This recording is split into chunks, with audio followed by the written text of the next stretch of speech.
السلام عليكم ورحمة الله وبركاته. الفاتحة. أعوذ بالله من الشيطان الرجيم. بسم الله الرحمن الرحيم. الحمد لله رب العالمين، والصلاة والسلام الحمد لله رب العالمين الرحمن الرحيم مالك يوم الدين. إياك نعبد وإياك نستعين والصراط المستقيم صراط الذين أنعمت عليهم. الحمد لله رب العالمين، والصلاة والسلام على أشرف الأنبياء والمرسلين وعلى آله وأصحابه أجمعين. رب اشرح لي صدري ويسر لي أمري واحلل عقدة من لساني يفقهوا قولي. سبحانك لا علم لنا إلا ما علمتنا إنك أنت العليم الحكيم، ولا حول ولا قوة إلا بالله العلي العظيم. اللهم لا سهل إلا ما جعلته سهلا، وأنت تجعل الحزن والصعب إذا شئت سهلا يا رب العالمين. أما بعد، mudah-mudahan dapat kita sambung pada hadis 40. Kita masih lagi bincang hadis yang ke-40 yang bertajuk mempergunakan kesempatan di alam dunia untuk kejayaan di akhirat. Di minggu lepas kita mengerti muka surat 37. Dunia jambatan untuk akhirat. Di dalam dunia seorang mukmin sama ada menjadi seorang pedagang ataupun seorang pengembara, beliau tidak akan cenderung kepada dunia ini dan tidak juga menyibukkan dirinya dengan perhiasannya dan tipu dayanya. Beliau juga tidak akan tertipu di dalam dunia ini, dan bukanlah beliau penghuninya, di mana justru itu beliau perlu berusaha dan bersusah payah kerana sedemikian itu disebabkan dunia ini adalah sebagai laluan ke alam akhirat, bukannya sebagai tempat tinggal yang kekal abadi. Kita sedang dengar ungkapan ad-dunya mazra'atul akhirah. Dunia ini merupakan ladang bagi akhirat. Dalam hadis ini Nabi kita membuat perumpamaan, kiasan bagi seorang mukmin itu. Keberadaan seorang mukmin atas dunia itu disebut sebagai gharibun. Dalam hadis itu Nabi sebut kun fid dunya ka'annaka gharibun. Nabi kata, duduklah kamu atas dunia itu seolah-olah kamu ini seperti seorang pedagang. Gharibun, pedagang ataupun orang asing. Disebut gharib. Ataupun dalam kata jamaknya ghuraba.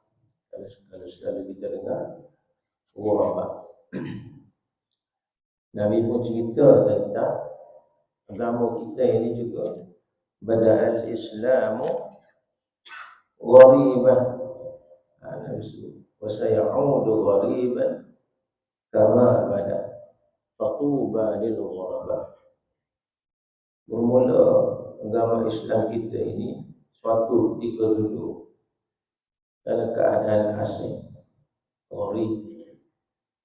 Sayaudu ghariban, dan akan kembali satu masa nanti. Lama 1417 dah ini dah. Ghariban, dalam keadaan asing juga. Kama bada, sebagaimana ia bermula dulu. Fatuba lil ghuraba, maka beruntunglah orang yang asing. Kita orang beriman, orang Islam, satu masa di akhir zaman ini menjadi ghuraba. Lalu Nabi ditanya oleh para sahabat, manil ghuraba? Siapa orang asing itu? Nabi sebut alladzina yuslihun idza fasada an-nas. Itu orang yang sentiasa berbuat kebaikan ketika mana orang ramai buat kerosakan atau muka bumi. Orang lain buat jahat, tidak taat kepada Allah, buat maksiat, maka satu golongan manusia itu buat baik, pergi masjid, baca Quran, bersedekah, jaga elok-elok. Di luar sana orang ramai macam-macam gaya. Maka orang itu adalah orang yang digelar ghuraba, dan dia adalah orang yang beruntung, dia bersama dengan Islam yang menjadi asing di akhir zaman, sebagaimana asingnya Islam itu sewaktu mula-mula Nabi Muhammad. Orang pakat tak silap, orang pakat tak terima, tak sepakat, tidak yakin. Begitu juga di akhir zaman, orang juga akan meninggalkan agama, sehingga tinggal beberapa kelak. Dan ahli ulama sebut juga maksud ghuraba ini maknanya bilangan yang sedikit, tak ramai orang yang betul-betul beramal dan bersama dengan Islam. Jadi duduk atas dunia ni Nabi kata sebagai pedagang, wari, ataupun sebagai pengembara, abiru sabil, ataupun disebut juga musafir. Dia sebut di sini maknanya dia berjalan atas dunia ini sebagai satu laluan untuk menuju ke hari yang kekal abadi. Firman Allah Subhanahu wa taala, "Wa mal hayatud dunya illa mata'ul ghurur." Maksudnya, dan ingatlah bahawa kehidupan dunia ini meliputi segala kemewahannya dan pangkat kebesarannya. Itu kehidupan dunia. Illa mata'ul ghurur, tidak lain hanyalah kesenangan bagi orang yang terpedaya. Walaupun nampak senang, nampak seronok, nampak sedap, nikmat, tapi itu adalah al-ghurur, mata'ul ghurur, kesenangan yang terpedaya. Surah Ali Imran ayat 185. Sebab apa disebut kesenangan yang terpedaya? Sebab ia muaqqat, sementara, dan dia akan hilang, hancur. Sebagaimana disebut dunia itu ibarat sarabun fatamorgana. Kalau duduk atas jalan raya tu nampak tengah hari panas dan dia nampak macam air li. Ataupun orang duduk tengah pada pasir tengah panas nampak macam air dah. Ada supaya lalu kita pergi kejar dia sampai dekat, ada. Pergi lagi sampai dekat, ada. Ahli ulama kata itulah dunia, ad-dunya sarabu. Jadi kalau orang yang duk alik kejar benda dunia tu, seolah-olah orang duk kejar fata morgana tadi, sarabu, tak dapat. Siapa dah dia letih jelek, minum air pun tak boleh, dan dah rebuh. Rebuh dah. Itulah dunia dia kata sarabu. Maka itu disebut mata'ul ghurur, kesenangan bagi orang yang terpedaya. Adapun orang yang beriman, dia menjadikan dunia tadi jambatan untuk akhirat. Adapun apa yang dirasai oleh seorang mukmin itu pada setiap masa ialah bagaimana untuk hidup di dunia ini. Hanya sebagai seorang pedagang atau pengembara yang jauh dari tanah air ini. Nabi suka bawa perumpamaan, so kita sudah nampak dah. sebagai seorang pedagang atau sebagai seorang pengembara yang jauh dari tanah airnya, jauh terpisah dari istri dan kaum keluarganya, maka beliau setiap masa akan merasa teramat rindu dan ingin pulang ke negara asalnya bagi menemui ahli keluarga dan sahabat handai. Mana dunia ni macam kita duduk negeri orang. Tak? Kalau negeri asal kita mana? Akhirat. Maka orang mukmin dia rindu kepada akhirat. Sebab akhirat itulah negeri asal kita. Asal apa ni, Nabi Adam dulu pun dari syurga. Maka dia kata orang yang dalam keadaan mengembara terasing kali dia pergi tempat orang, dia suruh dia tak ada tempat dia nak bergantung. Seorang diri sebatai kara, tengok kiri pun orang tak kenal, tengok kanan pun orang tak kenal. Maka kebergantungan dia tu, keberharapan dia tu, di situ. Maka dia tidak nak duduk selama-lamanya tempat tu, hanya sekadar untuk lalu dan cari bekalan saja. Begitu juga dengan seorang yang mengembara. Sepanjang mana tempoh perkelanaannya di negeri asing, selagi itulah hatinya tidak tenang. Tak tenang. Dia teringat selagi tak sampai tepat. Dia serot tak selesai lah. Tak sudah. Berhenti di RNA mana pun tak sudah. Pergi hijau Kuala Lumpur ke Singapura ke, hijau sungguh-sungguh pun tinggal di rumah. Tinggal. Dan tidak henti-henti hatinya meratap dan merintih. Itu sifat orang mukmin. Meratap, merintih untuk kembali ke negeri asal dia yang kekal abadi, iaitu akhirat. Dan betul ke kita? Rasa jauh dengan Tuhan kita yang disebut.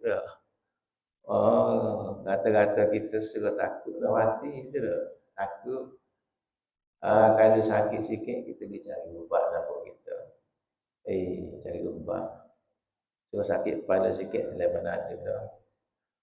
Takut mati dah, tinggal dunia, tinggal tanah, tinggal kereta usah, tinggal bini, tinggal anak, tinggal cicing yang comel dah. Cicing gemah ada tangan. Jangan gemah.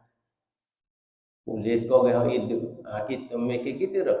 Bagi kita ni kata dia, orang mukmin ni dia teringat Allah, tak teringat. Sebab ni tempat orang dia kata.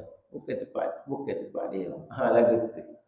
Nabi ibarat gitu. Sebab tu kalau kita tengok rumah Pak Nabi duduk tu, Allah Allah. Cuba tergugul. Lah ni boleh gugul lah.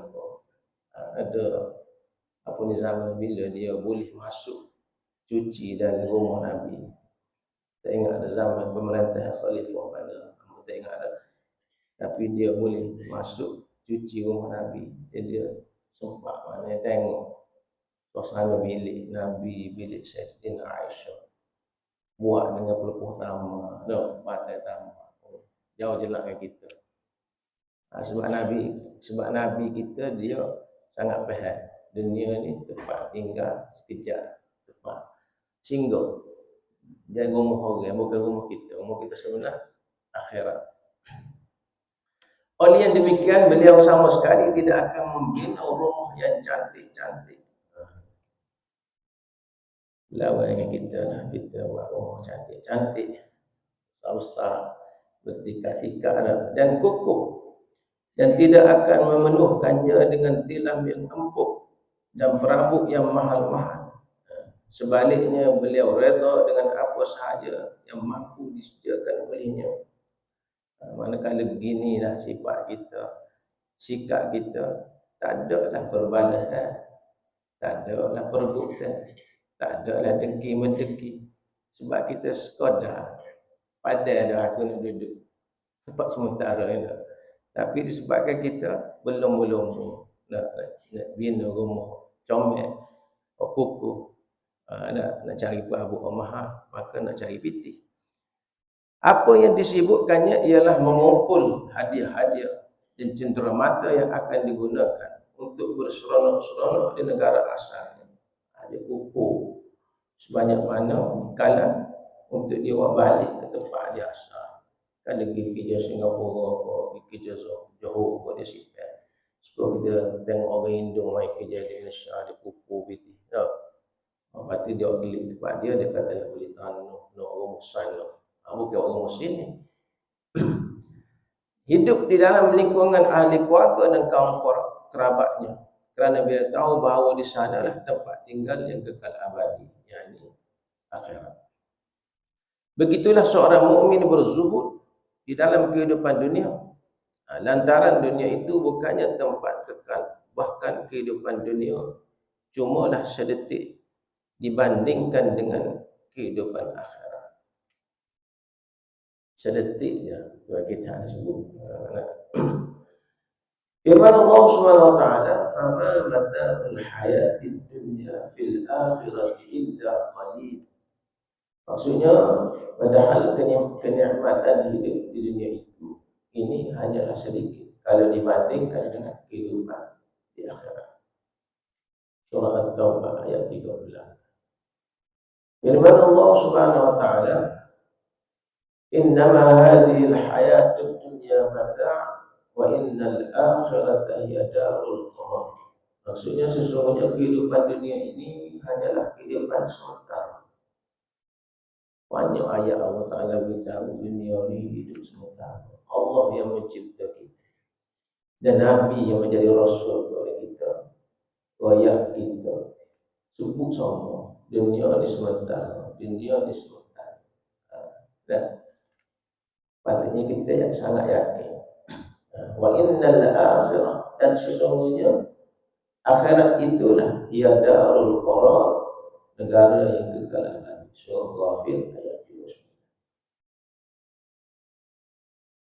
Al-Hasan Al-Basri berkata, seorang mukmin bagaikan seorang asing. Dia tidak takut dan tidak gelisah terhadap kehinaan dunia ini, dan tidak pula beliau belum kemuliaannya.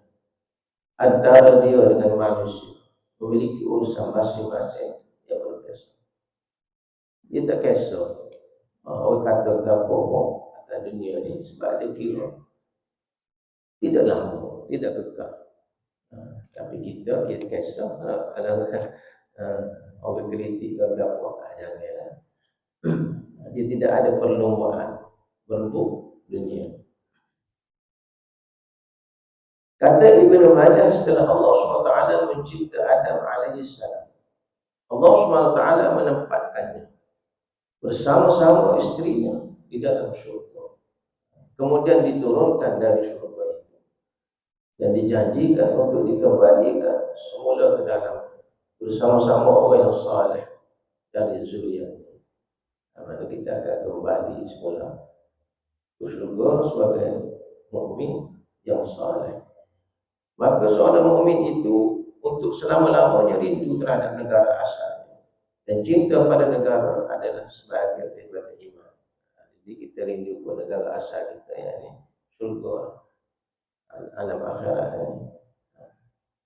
Bahkan seorang mukmin itu hidup dan tinggal di dunia ini dalam keadaan yang lebih sederhana dari kehidupan seorang asing yang berkelana dari negaranya. Kerana seorang asing itu berkemungkinan ingin kekal hidup di tempat dia berkelana, lalu menjadikan tempat tersebut sebagai tempat tinggal, beristeri dan berkeluarga.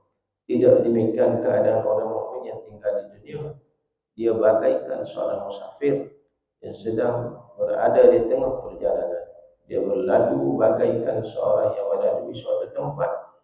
Jiwanya selalu gelisah, ingin segera sampai ke negerinya dan tempat tinggalnya. Maka setiap kali ia melangkah dan berjalan dalam satu jarak tertentu, maka kegembiraannya semakin bertambah. Kau suka, kau dekat dengan dia alam akhirat, kau suka. Mana umur kita kau bertambah, kau dekat dengan kematian, bertemu dengan Allah SWT. Seolah dia kata, kau dekat nak sampai agama ni, nak sampai tempat asal. Setiap kali ia dilambatkan atau dipalingkan oleh sesuatu, ia berasa sakit dan sedih. Kalau silap tayar, bocor tengah jalan tu, lep gala-gala tu, dah lambat lagi dah sampai. Oleh orang yang bermusafir tidak akan mengambil tempat tinggal dan akan tahunan di sepanjang perjalanan. Bahkan cukuplah sekadar yang diperlukan dalam meneruskan perjalanannya dan sekadar yang boleh membantunya sampai ke tempat tujuannya. Dia ambil sekadar yang untuk dia buat sebagai bantuan dalam perjalanan. Begitulah keadaan seorang mukmin di dalam kehidupan dunia, hanya menjadikan tempat tinggal dan harta bendanya sebagai penolong untuknya, pembantu dia memperolehi kejayaan di alam akhirat, untuk dia capai kejayaan di alam akhirat.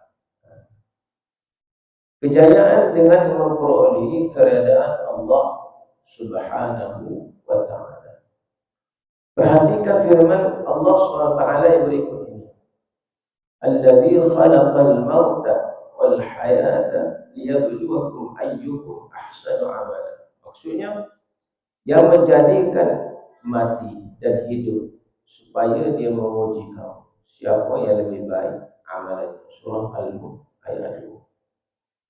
Dalam ayat ini Allah Ta'ala sebut al-maut, kematian dulu. Allah Ta'ala mencipta kematian, Allah Ta'ala menjadikan kematian. Sebab kita semua ni bermula dengan tiada. Ini al-maut wal adam. Kematian itu maknanya tiada. As-sabiq li wujudil insan, yang mendahului adanya manusia. Semua makhluk ni berasal daripada tak ada. Apabila berasal daripada tak ada, maknanya berasal daripada al-maut, mati. Wal hayat, baru hidup, baru ada. Dan ahli ulama juga sebut sebab apa Allah Ta'ala sebut al-maut dulu, sebab ujian al-maut itu lebih dahsyat daripada ujian al-hayat tadi.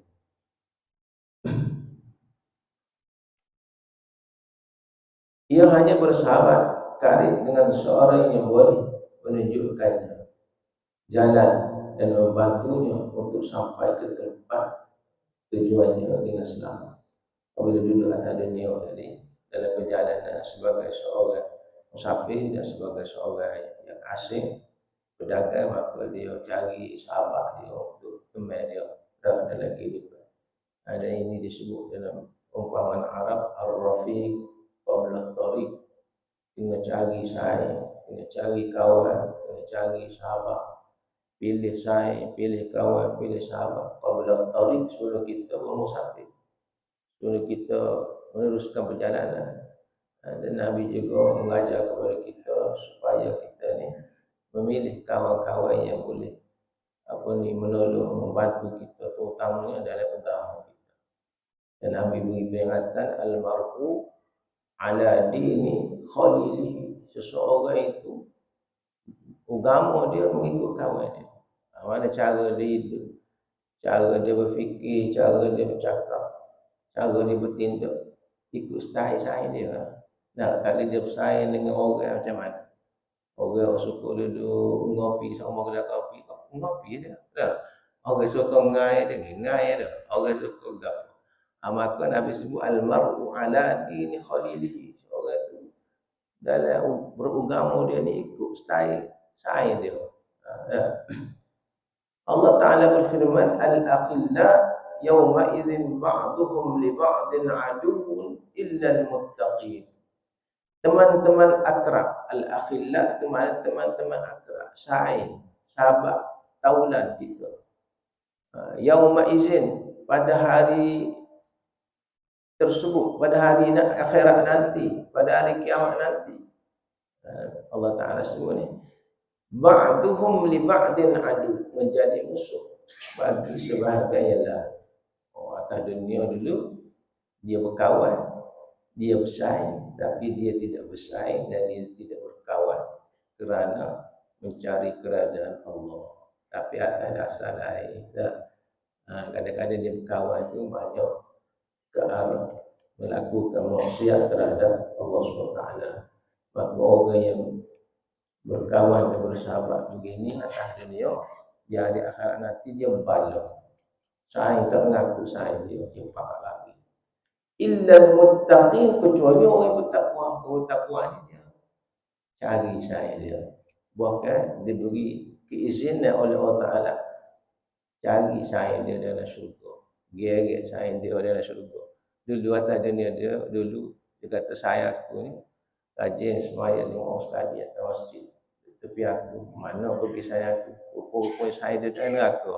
Allah Ta'ala izin bagi syafaat. Syafaat.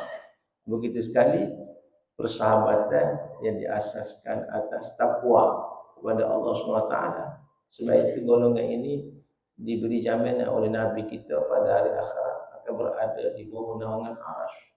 Sab'atun yuzilluhumullah fi zillihi yawma la zilla illa zilluh. 7 golongan yang Allah Ta'ala akan memayungi mereka ini di bawah payung dan naungan Allah Ta'ala. 7 golongan. Ketika mana saat yang itu tidak ada naungan di padang mahsyar, salah seorangnya rajulani tahabba fillah, 2 orang lelaki yang mana dia berkasih sayang kerana Allah. Ijtama'a alaihi, dia berjumpa kerana Allah. Wa tafarraqa alaihi, dan dia berpisah kerana Allah. Orang takwa, orang bertakwa.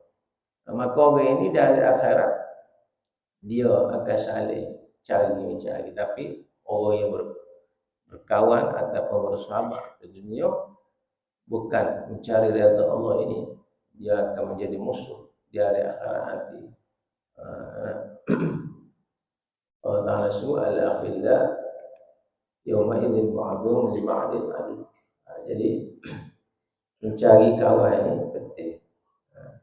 Dan al-mar'u ala dini khalilihi falyanzur ahadukum ala man yukhalil. Maka seseorang tadi tengok, lihat, cari siapa yang menjadi kawannya.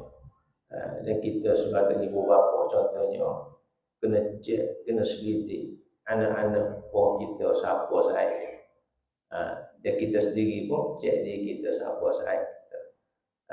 Itu sebab dipesan oleh Nabi kita sallallahu alaihi wasallam. Zaman Nabi sendiri dulu, zaman sahabat sendiri. Satu ketika seorang sahabat Nabi beri peranan, dia suruh bawa macam kita kata sumbangan lah kepada satu kabilah di satu kawasan. Nabi kata mu tu bawa harta ni, aku nak suruh musafah ke satu warga, satu kaum lah, satu kabilah di satu tempat, satu kampung. Jadi siapa hari dia nak pergi, Nabi tanya, mu nak pergi dengan siapa? Nabi tanya saya, mu nak pergi tu saya dengan siapa? Dia kata adalah seorang pemuda min Bani Bakar, orang muda daripada Bani Bakar. Nabi sendiri pada sahabat-sahabat dia Bani Bakar semua tak sebab, tapi Nabi kenal. Nabi kata akhu kal bakri la ta'manhu, saudaramu daripada Bani Bakar tu tak boleh percaya. Nabi bersaing gitu. Jenis pasti ada orang bersaing kan, dia bersaing maka saya ada. Nampak comel tapi dalam dia tu sebab tu Nabi bersaing akhu kal bakri la ta'manhu. Dan sahabat ni pelik, berapa pula. Tapi sahabat tu tidak itu sangatlah, dia pergi juga. Pun Nabi besar, dia pergi. Sampai tengah jalan berlaku sungguh. Pemuda daripada Bani Bakar ni siapa? Di kawasan dia lalu nak pergi ke kampung seorang kita, lalu ke kampung dia. Sampai situ dia kata muda sini mana? Dia saya jawab aku nak pergi ucap selamat tinggal ke keluarga aku. Pandai aku mari ya, dia kata. Dia tinggal kawin tu dengan kuda, atas kuda. Ibu balik. Tapi dia balik lagi lama. Rupanya dia balik lagi lama, dia pergi cari pemuda-pemuda kuat-kuat. Tujuan dia nak mari pegang kawan ni, nak ambil harta kawan ni bawa. Lepas tu Nabi pesan, aku kal bakri la ta'man. Kawan ni duk lama tunggu, dia kata, pelik ni. Dia ni, lama kan. Tak kan nak pergi ucap selamat tinggal aku lama gini, dia pecut kuda dia. Melepasi kawasan perkampungan Bani Bakar ni. Lepas dia begitu, dia tengok ke belakang mari. Geng dia mari dengan kuda. Mari dia buat tu. Tapi sebab dia tengok kawan ni lepas dah, dia tak kejar dah lah. Sebab mengikut peraturan zaman tu, kalau duduk dalam tanah kawasan dia boleh pergi dia boleh pergi apa. Tapi dia lepas dah, dia tak amat. Dia pun tinggal. Dia mari ikut kan. Dia kata, mana lama? Tak ada, dia kata pergi bidak. Keluarga dia. Dia ramah belakang tadi. Mari bidak dia kata. Padahal ramah tadi sebenarnya nak pergi pegang dia, nak ambil harta. Itu pesanan Nabi daripada segi berkawan, bersaing. Sehingga Nabi pesan, aku kal bakri la ta'man. Saudaramu daripada Bani Bakar ni tak dicari. Begitu sekali Nabi ni suruh pilih kawan dan sahabat dalam kehidupan kita seharian sehingga dia boleh kita tumpang bukan kat dunia, bahkan di akhirat nanti. Al-akhillau yawma idzin ba'duhum li ba'din adu illa al-muttaqin. Orang bertakwa ni kita boleh tumpang dia siapa di akhirat nanti. Jadi kita boleh bersyukur insya-Allah kita sama-sama. Wallahu a'lam. A'udzu billahi minasyaitonir rajim. Bismillahirrahmanirrahim. Alhamdulillahirabbil alamin. Wassalatu wassalamu ala asyrafil anbiya'i wal mursalin wa ala alihi washabbihi ajma'in. Allahumma ij'al jam'ana hadha jam'an marhuma wa tafarraqana min ba'dihi tafarraqan ma'suma. Wa la taj'al Allahumma fina wa la ma'ana wa la man yatba'una shaqiyyan wa la madrudan wa la mahrum ya rabbal alamin. Allahumma zidna ilma warzuqna fahma. Wa sallallahu ala sayyidina Muhammadin wa ala alihi washabbihi ajma'in. Alhamdulillah.